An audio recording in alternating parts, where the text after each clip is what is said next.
मार्कंडेय ऋषि का आज चरित्र ले रहे हैं। मार्कंडेय ऋषि जो थे ये अमर हैं, अभी भी हैं। तो कैसे अमर हुए इसकी कथा सुनते हैं, आइए। भगवान ने तप का आदर्श स्थापित करने के लिए ही नर नारायण रूप धारण किया है। वे सर्वेश्वर तपस्वी ऋषियों के रक्षक एवं आराध्य हैं। मृकंडू ऋषि के पुत्र मार्कंडेय नैष्ठिक ब्रह्मचर्य व्रत लेकर हिमालय की गोद में पुष्पभद्रा नदी के किनारे उन्हीं ऋषि रूपधारी भगवान नर नारायण की आराधना कर रहे थे। उनका चित्त सब ओर से हटकर भगवान में ही लगा रहता था। मार्कंडेय मुनि जब इस प्रकार भगवान की आराधना करते बहुत वर्ष व्यतीत हो गए, तब इंद्र को उनके तप से भयभीत होने लगा। इंद्र ने वसंत, कामदेव, अप्सरा को मुनि की साधना विघ्न करने के लिए वहाँ भेजा। उसने क्या करा, वसंत ऋतु को भी भेजा, कामदेव को भी भेजा और अप्सरा को भी भेजा कि जाओ तुम मुनि की साधना विघ्न करो।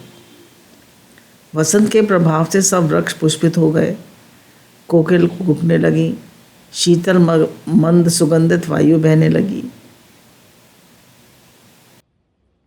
गंधर्व गाने लगे, अप्सरा पुष्पक स्थली मुनि के सम्मुख गेंद खेलती हुई अपने सौंदर्य का प्रदर्शन करने लगी। जो अप्सरा थी वो बहुत सुंदर थी और गेंद खेलती हुई ऋषि के सामने आई। इसी समय कामदेव ने अपने फूलों के धनुष से सम्मोहन बाण चढ़ाकर मुनि पर छोड़ा, परंतु कामदेव तथा अप्सरा के सभी प्रयत्न व्यर्थ हो गए। मार्कंडेय का चित्त भगवान में नर नारायण में लगा हुआ था, अतः भगवान की कृपा उनके हृदय में कोई विकार उत्पन्न नहीं कर पाई। मुनि की ऐसी दृढ़ आस्था देखकर काम आदि डरकर भाग गए। मार्कंडेय जी में काम की जीत करने का कोई गर्व ही नहीं आया। उसे भगवान की कृपा समझकर वह और भगवान के में उनकी श्रद्धा हो गई। काम क्या है, देखिए हम अपने जीवन में देखें, हमारे सामने इतनी सारी कामनाएं आती हैं और हम झट कामना में फिसल जाते हैं। किसी ने कहा ये ले लो, किसी ने कहा वो ले लो, किसी ने कहा ये ऐसा कर लो, ऐसा खा लो, ऐसा पहन लो, ऐसे घूमने को चलते हैं, हम झट फिसल जाते हैं। तो जिसका मन भगवान में ही लगा रहे, जो अपनी गुरु के सानिध्य में ही रहे, जो अविचल साधना में ही रहे और किसी भी कामना से न फिसले, तो वो ही काम विजयी है। तो मार्कंडेय ऋषि जो थे वो कैसे थे, वो काम विजयी थे। हम देखें, कोई हमारा मान अपमान का कारण आ जाए, कोई सुख दुख का कारण आ जाए, कोई हानि लाभ का कारण आ जाए, कोई मतलब काम का कारण आ जाए, तो हम झट फिसल जाते हैं या नहीं। भगवान के चरणों में एक मार्कंडेय जी पहले से ही लगे थे। अब भगवान की अपने पर इतनी कृपा का अनुभव करके वे व्याकुल हो गए और भगवान के दर्शन के लिए उनका हृदय आतुर हो गया। भक्त वत्सल भगवान उनकी व्याकुलता से द्रवित होकर उनके सामने प्रकट हो गए। बोलिए भक्त वत्सल भगवान की जय। भगवान के मंगलमय भव रूप को देखकर मार्कंडेय ने हाथ जोड़कर भूमि पर गिर पड़े। भगवान ने उन्हें स्नेहपूर्वक उठाया। मार्कंडेय जी ने किसी प्रकार कुछ देर में अपने को स्थिर किया। उन्होंने भगवान की भली भांति पूजा करी और भगवान ने उनसे वरदान मांगने को कहा। मार्कंडेय जी ने स्तुति करते हुए भगवान से कहा, प्रभु आपके श्री चरणों के दर्शन हो जाएं, इतना ही प्राणी का परम पुरुषार्थ है। आपको पा लेने के बाद तो फिर कुछ पाना शेष नहीं रहता, मैं क्या मांगूं। फिर भी भगवान ने जिद करी, कुछ मांगो। तो उन्होंने कहा, भगवान जी मैं आपकी माया देखना चाहता हूँ। हे नाथ, हे नाथ, क्या वरदान मांग लिए। भगवान तो एवं अस्तु कहकर अपने बद्री वन को चले गए। और मार्कंडेय जी भगवान की आराधना ध्यान पूजन में लग गए।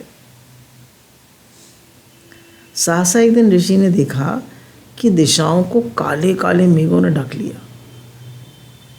काले काले बादल आ गए, बड़ी बड़ी चारों ओर से लहरें उमड़ते हुए समुद्र की तरह बाढ़ आ गई। इतने में चारों ओर मुनि उस महासागर में विक्षिप्त की भांति तैरने लगे। भूमि, वृक्ष, पर्वत आदि सब डूबने लगे। सूर्य, चांद तथा तारे भी कहीं पता नहीं। सब ओर घोर अंधकार, भीषण प्रलय समुद्र की गर्जना ही सुनाई पड़ रही थी।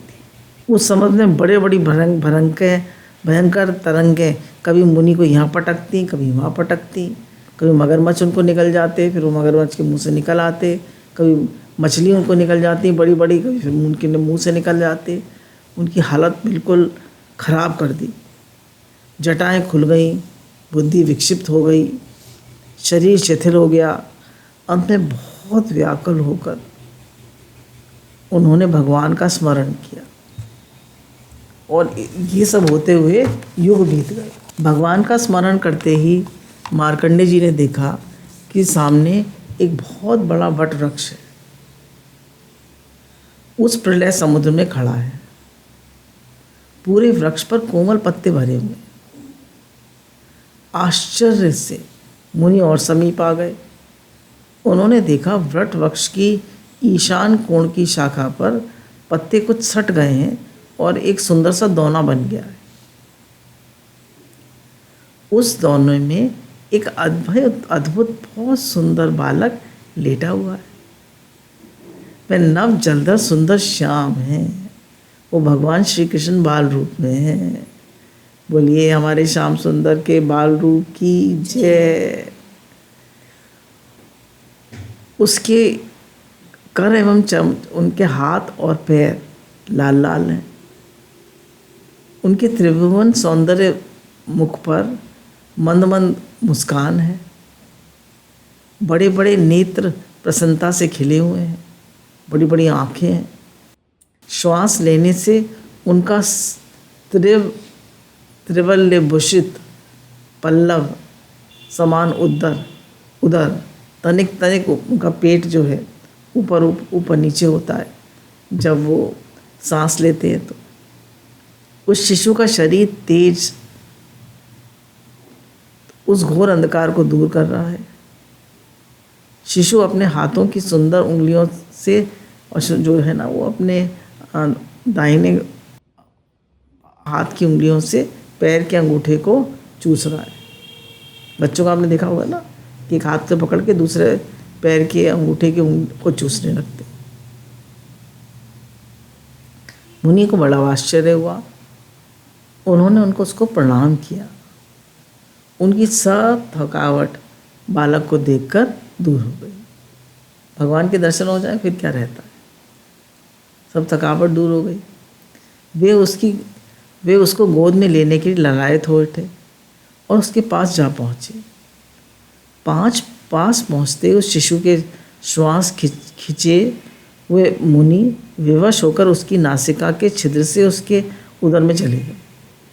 जैसे वो लेने के लिए उसको पास गए तो वो उसकी नाक से उसने सांस ली शिशु ने, तो वो पूरे के पूरे मुनि जो थे मार्कंडेय मुनि शिशु के पेट में चले गए।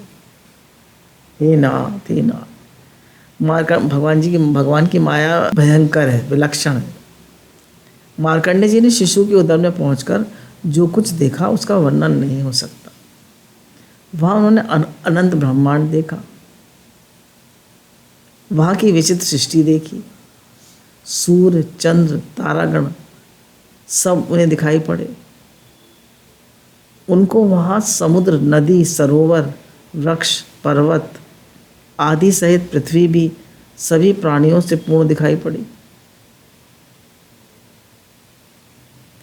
पृथ्वी में घूमते हुए वे शिशु के उदर में हिमालय पर्वत पे पहुँच गए। पूरा ब्रह्मांड उन्हें दिखाई दिया। सूर्य, चांद, तारे, नक्षत्र, पहाड़, पेड़, वृक्ष सारे पूरी सृष्टि है वो भगवान के उदर में उनको दिखाई दी। और उन्होंने ये देखा कि हिमालय में पहुंच गए, उनके उधर में ही वहाँ पुष्पभद्रा नदी और उसके तट पर अपना आश्रम भी उन्होंने देखा। यह सब देखने में उन्हें अनेकों युग बीत गए। वे विस्मय से चकित हो गए। उन्होंने नींद बंद कर लिए। उसी समय शिशु के श्वास लेने से वे बाहर आ गए और फिर उस प्रलय समुद्र में गिर पड़े। उन्हें वही गरजता हुआ समुद्र, वही वटवृक्ष, उसी पर वही अद्भुत सौंदर्य शिशु दिखाई पड़ा।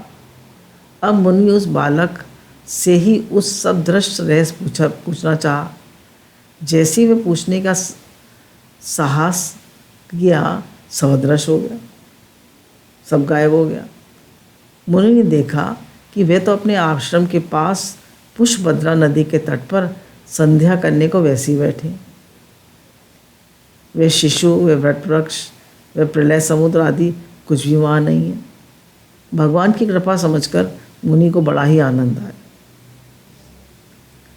भगवान ने कृपा करके अपनी माया का स्वरूप दिखलाया कि किस प्रकार उन सर्वेश्वर के भीतर ही समस्त ब्रह्मांड है।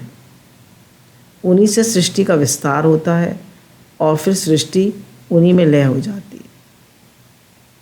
इस कृपा का अनुभव करके मुनि मार्कंडेय ध्यानस्थ हो गए। उनका चित्त दया में भगवान में निश्चल हो गया। देखिए, इसमें हमें क्या सीखने की बात है?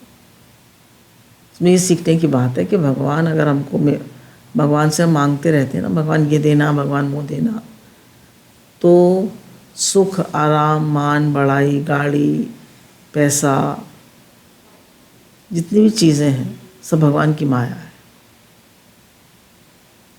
तो जब भी हम भगवान से माया मांगते हैं तो जैसे मार्कंडेय मुनि की हालत हुई, उस समुद्र में युगों तक उसी बाढ़ में ऊपर नीचे उतरते और चढ़ते रहे और कितना परेशान हुए। तो ऐसे ही हमें भगवान से भगवान को ही मांगना चाहिए, उनकी माया नहीं मांगनी। उनकी माया में कोई सुख नहीं है। हम लोग प्रार्थना पढ़ेंगे, भगवान जो हमें दे दें, जो प्राप्त है वही पर्याप्त है, उसी में संतुष्ट रहें और भगवान का भजन करें, भगवान को याद करें, भगवान का शुक्राना मानें, सभी जीवों की सेवा करें, गुरु के सानिध्य में रहें और गुरु जी का भी अनंत शुक्राना मानें। ये सब कुछ हमें उन्हीं से मिलता है। तो हम माया मांगता है मनुष्य, तो माया एक सी तो रहती नहीं है। संसार परिवर्तनशील है। मनुष्य अप डाउन होता रहता है। जैसा आपको एक बार बताया था कि जितने भी बिल्डर हैं वो पहले एक बिल्डिंग बनाते हैं तो उनमें प्रॉफिट होता है, वो दूसरी बनाते हैं उसमें प्रॉफिट होता है, फिर तीसरी बनाते हैं तो कर्जे में चले जाते हैं और फिर जेल चले जाते हैं। क्या होता है? मच वॉन्ट्स मोर की बीमारी लग जाती है। संतोष नहीं आता, भजन नहीं है, जीवन संतोष नहीं है, या ज्ञात जीवन नहीं है, तो मनुष्य की क्या क्या गत होती है। मार्कंडेय जी ने क्या कह दिया, जरा मुझे माया दिखाइए, क्या हालत करा दी भगवान ने उनकी। कभी माया की इच्छा मत करें हम। इससे हमें ये सीखने को मिलता है मार्कंडेय जी के दृष्टांत से कि भगवान से भगवान को मांगो, माया की इच्छा कभी ना करें। उनका चित्त दया में भगवान में निश्चल हो गया। उसी समय उधर से नंदी पर बैठकर पार्वती जी के साथ भगवान शंकर निकले। मार्कंडेय जी को ध्यानस्थ एकाग्र देखकर भगवती उमा ने शंकर जी से कहा, नाथ, ये मुनि कितने तपस्वी हैं, ये कैसे ध्यानस्थ हैं, आप इन पर कृपा कीजिए, क्योंकि तपस्वियों की तपस्या का फल देने में आप ही समर्थ हैं। भगवान शंकर ने कहा, पार्वती जी, ये मार्कंडेय भगवान अनन्य भक्त हैं भगवान के। ऐसे भक्त कामहीन होते हैं। ऐसे भगवान के भक्त कामहीन होते हैं। उन्हें भगवान की प्रसन्नता के अतिरिक्त और कोई इच्छा नहीं होती। किंतु ऐसे भगवत भक्त का दर्शन तथा उनसे वार्तालाप का अवसर बड़े भाग से मिलता। बड़े ऐसे भक्त का दर्शन जो भगवान में ही लीन रहता हो, बड़े भाग से मिलता है और उनसे बातचीत भी बड़े भाग से होती है। अतः मैं इनसे बातचीत अवश्य करूँगा। इतना कहकर भगवान शंकर मुनि के समीप गए, किंतु ध्यानस्थ मुनि को कुछ पता न लगा। वे तो भगवान के ध्यान में शरीर और संसार को भूल गए थे। शंकर जी ने योग बल से उनके हृदय में प्रवेश किया। हृदय में त्रिनयन कपूर गौर शंकर जी का अकस्मात दर्शन होने से मुनि का ध्यान भंग हो गया। नेत्र खोलने पर भगवान शंकर को आया देख वे बड़े प्रसन्न हुए। उन्होंने पार्वती जी के साथ शिव जी का पूजन किया और भक्त वत्सल भगवान शंकर से उनसे वरदान मांगने को कहा। मुनि ने कहा, दया में आप मुझ पर प्रसन्न हैं तो यही वरदान दीजिए कि भगवान में मेरी अविचल भक्ति ऐसे ही रहे और आप में मेरी श्रद्धा रहे, भगवत भक्तों के प्रति मेरे मन में अनुराग रहे। शंकर जी ने एवं मस्तु कहकर मुनि को काल्पांत तक अमर रहने का, पूर्णाचार्य होने का वरदान दिया। उन्होंने कहा कि तुम्हारा कल्प तक तुम्हारी आयु होगी। मार्कंडेय जी के उपदेशक मार्कंडेय मुनि ही हैं। मार्कंडेय पुराण के उपदेशक मार्कंडेय मुनि ही। मार्कंडेय मुनि भगवान शंकर की कृपा से पहले से ही थी। पद्म पुराण उत्तरखंड में आया है कि उनके पिता, अब एक दूसरी स्टोरी है, उनके पिता मुनि मृकंडू ने अपनी पत्नी के साथ घोर तपस्या करके भगवान शिव जी को प्रसन्न किया था और उन्हीं के वरदान से मार्कंडेय जी का पुत्र रूप में पाया था। मृकंडू ऋषि के रूप में उनकी पत्नी ने, और उन्होंने तपस्या की थी, तो उन्होंने मार्कंडेय ऋषि को पुत्र रूप में पाया था। भगवान शंकर ने उन्हें 16 वर्ष की आयु का समय दिया था। उन्होंने कहा, तुम सुपुत्र चाहते हो कुपुत्र? उनका सुपुत्र तो होगा पर उसकी आयु बहुत कम होगी। अतः मार्कंडेय जी की आयु का 16वां वर्ष आरंभ होने पर मार्कंडेय मुनि का हृदय शोक से भर गया। पिताजी को उदास देखकर जब मार्कंडेय जी ने उदासी का कारण पूछा, तब मार्कंडू ने कहा, बेटा, भगवान शंकर तुम्हें 16 वर्ष की आयु में ही दी है। उसकी समाप्ति का समय समीप आ पहुंचा है, इसी से मुझे शोक हो रहा है। इस पर मार्कंडेय ने कहा, पिताजी आप शोक ना करें, मैं भगवान शंकर को प्रसन्न करके ऐसा यत्न करूंगा कि मेरी मृत्यु हो ही ना। तदनंतर माता पिता की आज्ञा लेकर मार्कंडेय जी दक्षिण समुद्र के तट पर चले गए और वहाँ विधि पूर्वक शिवलिंग की स्थापना करके आराधना करने लगे। समय आने पर काल आ पहुँचा। मार्कंडेय जी ने काल से कहा, मैं शिव जी का महामृत्युंजय जप कर रहा हूँ, उसे पूरा कर लो, तब तक तुम ठहर जाओ। काल ने कहा, ऐसा नहीं हो सकता। तब मार्कंडेय जी ने भगवान शंकर के बल पर काल को फटकारा। काल ने क्रोध भरकर ज्यों ही मार्कंडेय को हठपूर्वक ग्रसना चाहा, त्यों ही महादेव प्रकट हो गए। तो भगवान शंकर लिंग से प्रकट हो गए और काल की छाती पर लात मारी। मृत्यु देवता उनके चरण प्रहार से पीड़ित होकर दूर जा पड़े। भयानक आकृति वाले काल दूर पड़े देख के मार्कंडेय जी ने पुनः इसी स्त्रोत से भगवान शंकर का स्तवन किया। अब ये जो इन्होंने स्त्रोत दिया है संस्कृत में दिया है, इसको हम हिंदी में पढ़ देते हैं। कैलाश के शिखर पर जिनका निवास गृह है, जिन्होंने मेरु गिरी का धनुष, नागराज वासुकी की प्रत्यंचा और भगवान विष्णु को अग्नि में बाण बनाकर तत्काल ही दैत्यों के तीनों पुरों को दग्ध कर डाला था।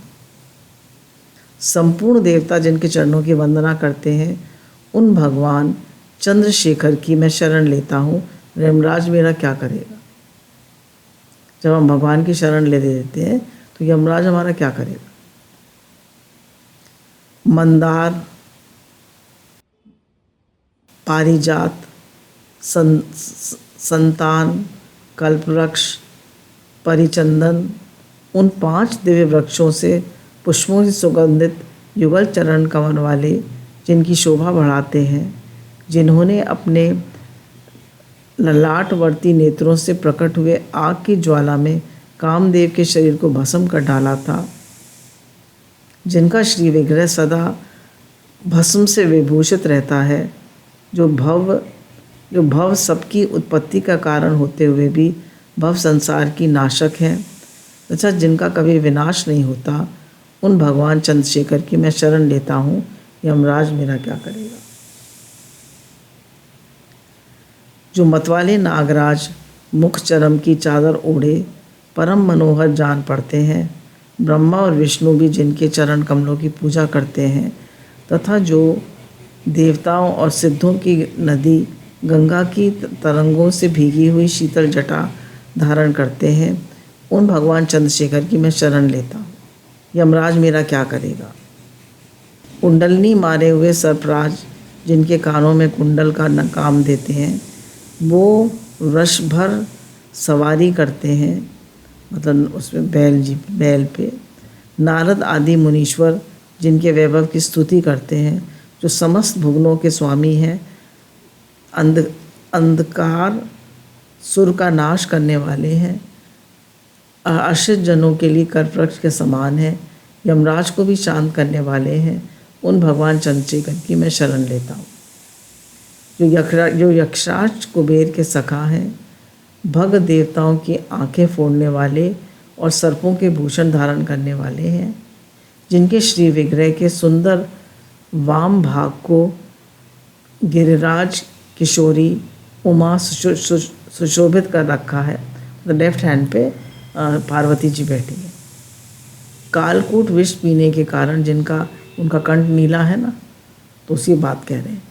कालकूट विष पीने के कारण जिनका कंठ नीले रंग का दिखाई देता है, जो एक हाथ पे फरसा और दूसरे हाथ में मृग मुद्रा धारण किए रहते हैं, उन भगवान चंद्रशेखर की मैं शरण लेता हूँ।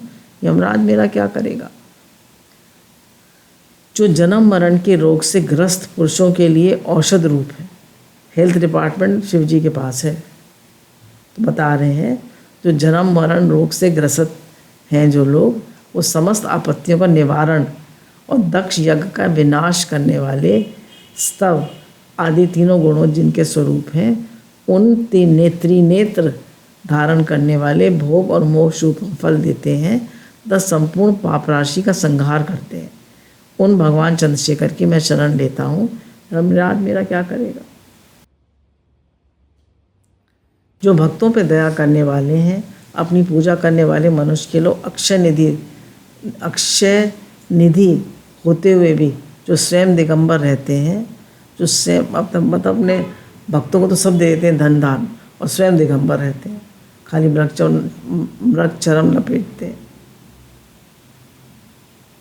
जो सब भूतों के स्वामी, परात्पर, अप्रमेय, उपमा रहित हैं, पृथ्वी जल आकाश अग्नि और चंद्रमा के द्वारा जिनका श्री विग्रह सुरक्षित है, उन भगवान चंद्रशेखर की मैं शरण लेता हूँ। यमराज मेरा क्या करेगा। रू अर्थात दुख को दूर करने के कारण जिन्हें रुद्र कहते हैं, जो जीव रूपी पशुओं का पालन करने से पशुपति कहे जाते हैं, स्थिर होने से स्थाणु और गले में नीला चिन्ह धारण करने से नीलकंठ और भगवती उमा के स्वामी होने से उमापति भी का नाम धारण करते हैं, उन भगवान शिव को मैं मस्तक झुकाकर प्रणाम करता हूँ। मृत्यु मेरा क्या बिगाड़ेगी।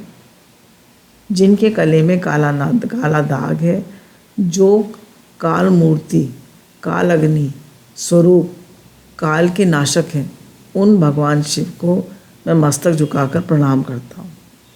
मृत्यु मेरा क्या बिगाड़ेगी। जो परमानंद स्वरूप नित्य एवं कैवल्य पद से मोक्ष की प्राप्ति का कारण है, उन भगवान शिव को मैं मस्तक झुकाकर प्रणाम करता हूँ। मृत्यु मेरा क्या कर लेगी। जो स्वर्ग और मोक्ष दाता तथा सृष्टि पालन और संहार करता है, उन भगवान शिव को मैं मस्तक झुकाकर प्रणाम करता हूँ। मृत्यु मेरा क्या कर लेगी। इस प्रकार शंकर जी की कृपा से मार्कंडेय जी मृत्यु पर विजय लाभ प्राप्त किया और वह अमर हो गए। बोलिए श्याम सुंदर भगवान की जय।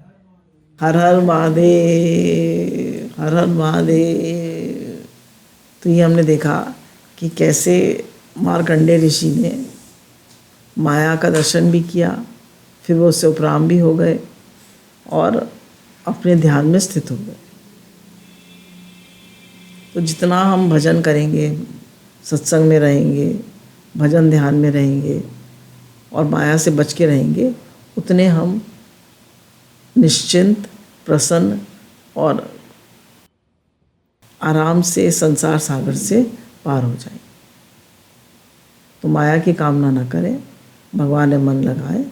और आपको एक वो पढ़ देते हैं, कल हमने उस पर ग्रुप पे भी डाली थी, पर काफ़ी अच्छी है, उसको पढ़ भी देते हैं। और एक कथा और है, तो इन्होंने ये बताया है, इनके पिता ने मार्कंडू ऋषि ने तपस्या करी और उनको मार्कंडे ऋषि जो हैं वो प्राप्त हुए और 5 वर्ष की उनकी आयु थी। जब 5 वर्ष के हुए, कुछ 3 दिन रह गए थे उनकी आयु में, तो ये बड़े परेशान थे। तो ये गंगा किनारे उन्होंने मतलब पूछा, भाई संतों से हम क्या करें, इनकी आयु बहुत कम है। तो इनके माता पिता ने कहा कि उनके संतों ने बताया इन्हें कि जो भी संत मिले, सिद्ध संत मिले, उनके पैर छुओ। बोले सिद्ध संत को हम कैसे पहचानेंगे? बोले तुम सिद्ध और असिद्ध संत का चक्कर छोड़ो, तुम जो भी संत मिले उनके पैर छुआओ उससे। तो सब इसको कहते थे आयुष्मान भव।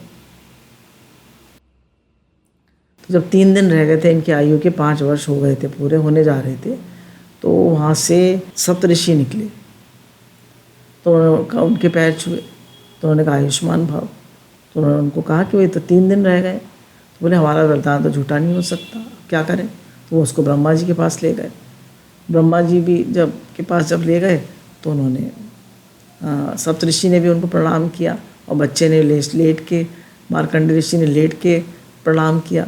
तो वो प्रसन्न हो गए ब्रह्मा जी और उन्होंने कहा आयुष्मान भव। तो फिर मुस्कुराए सप्तऋषि, क्यों मुस्कुरा रहे हैं आप? बोले इसकी तो आयु 2 दिन ही रह गई है। तो उन्होंने कहा अच्छा। तो फिर वो उसको शिव जी के पास ले गए। शिव जी ने के पास भी उन्होंने, ब्रह्मा जी ने प्रणाम किया और सप्तऋषियों ने प्रणाम किया और उन्होंने भी, बच्चे ने भी, मार्कंडेय ऋषि ने भी झुक के प्रणाम किया, साष्टांग प्रणाम किया। तो उन्होंने कहा आयुष्मान भव। तो उन्होंने कहा इसकी तो आयु 1 ही दिन रह गई है, आपने तो कह दिया आयुष्मान भव, तो क्या करें? तो उन्होंने कहा तुम्हारा काल कुछ नहीं बिगाड़ेगा, तुम मेरे ही वरदान से पैदा हुए हो। उन्होंने पूछा तुम कहाँ से आए हो? तो उन्होंने बता दिया। तो उन्होंने कहा अरे तुम तो मेरे ही वरदान से प्राप्त हुए हो और तुम यहाँ बैठो, इस शिवलिंग की आराधना करो और महामृत्युंजय जप करते रहो और ओम नमः शिवाय का जाप करते रहो, कुछ भी कह सकते हैं, और बेलपत्र चढ़ाते रहो। जैसे ही काल आया तो उसने उनको पकड़ने की कोशिश करी। तो शिव जी ने कहा कि भैया तुम कैसे पकड़ रहे हो इसको? बोले इसकी तो आप ही ने तो दिया था वरदान। उन्होंने कहा आपकी आज्ञा का पालन कर रहा हूँ, आप ही ने तो इस बालक की आयु 5 वर्ष निर्धारित की थी। भगवान बोले इस बालक को 5 वर्ष की आयु आपने दी थी ना, या मैंने? यमराज बोले आपने दी थी। भगवान बोले इस बालक की उम्र पर अभी हिसाब चलेगा, वो हमारा चलेगा। यमराज बोले कृपा करके आप अपना हिसाब समझाएं। तो भगवान शिव बोले कि कलयुग के कितने साल हैं? 4,32,000 का कलयुग की अवधि कितनी है? 4,32,000। फिर द्वापर की अवधि है 8,64,000। त्रेता की अवधि है 12,96,000 और उसकी सतयुग की अवधि है 17,28,000। इन चारों युगों को जोड़कर एक चतुर्युग होता है। ऐसे चतुर्युग का एक मनवंतर होता है। 14 मनवंतर का एक कल्प होता है। ब्रह्मा जी का एक दिन 100 कल्पों के बराबर होता है और ब्रह्मा जी की आयु 100 वर्ष की होती है। उस ब्रह्मा की आयु को बराबर मेरा एक दिन होता है। 100 ब्रह्मा जी के 100 वर्ष बीत जाते हैं तो शिव जी का एक दिन होता है। जब ऐसे दिनों वाले 12 महीनों का एक वर्ष होता है तो उससे 5 वर्ष की आयु में मैं इस बालक को प्रदान करता हूँ। ऐसे 5 वर्ष की आयु इस बालक को प्रदान करता हूँ। यमराज ने हाथ जोड़ दिया, बोले प्रभु जब आपके एक दिन में 100 ब्रह्मा बदल जाते हैं तो मुझ जैसे यमराज की क्या गिनती है। अब तो वह बालक अमर हो गया। ये कहकर यमराज वहाँ से अंतर्ध्यान हो गए। वह बालक आगे चलकर मार्कंडेय ऋषि के नाम से प्रसिद्ध हुआ। ये है गुरु को, संतों को, ऋषि मुनियों को प्रणाम करने की महिमा। बोलिए सद्गुरुदेव भगवान की जय।